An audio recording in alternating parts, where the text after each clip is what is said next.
As I say, the budget is coming tomorrow. Lots of people are going to be focusing on what the pensions situation is going to be. We'll talk about that in a little while, whether the fuel duty will remain what it is, whether it will still remain with 5p off, or whether it's going to go up anywhere. Corporation tax likely to go up.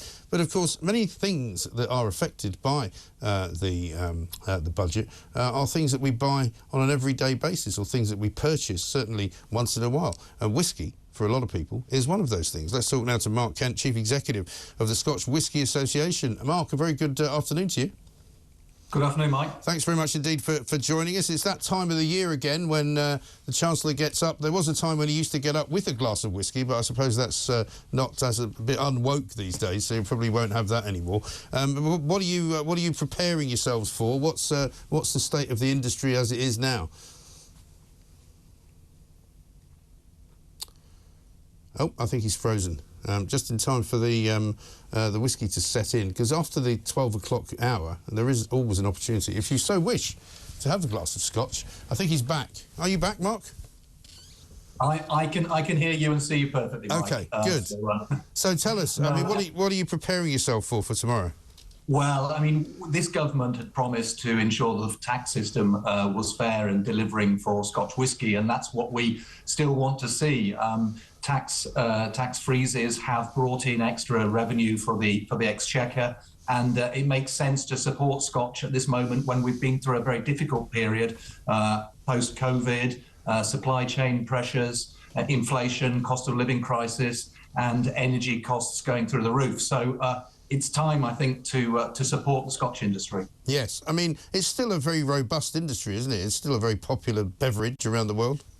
It's a great success story. It's a great British success story, a great Scottish success story. I mean, it's quintessentially Scottish, but it's also a global product. We're the biggest food and drink export of the UK, and we make a big contribution to the UK economy. So 42,000 jobs, and 95% of our supply chain is based in the UK. Right. And we hope that the Chancellor and the government will support us in the way that other countries support their national drinks, like the French or the Spanish. Yes. So, I mean, as far as and I know it's always difficult to know what the plans are likely to be from any given Chancellor, but Jeremy Hunt does look like the kind of guy that's looking to nip and tuck as much money from people as possible. Can he put any more duty on whisky? Well, whisky is taxed at 70% per bottle average.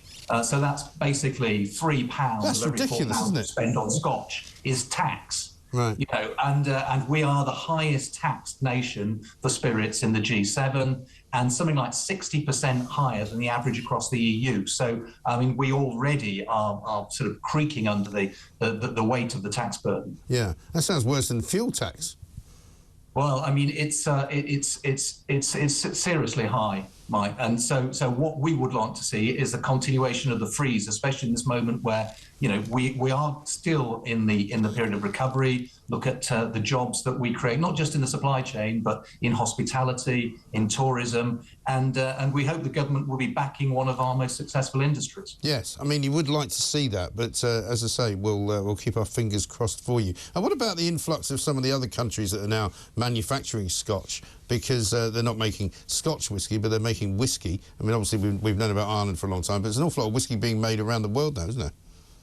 Yeah, I mean, whisky is an iconic product. I'm glad to say that Scotch still is the leader, and we sell more than the Irish and the Canadians and the US combined. And so we're still, you know, we export 90% of what we produce, and the demand and the appetite for Scotch across the world continues to grow.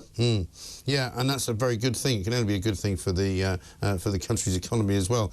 Mark, very good to talk to you. Thank you very much indeed. Mark Kent there, Chief Executive of the Scotch Whisky Association. Whisky, imagine that, 70% of what you pay to buy Scotch is actually tax. That's bonkers, isn't it?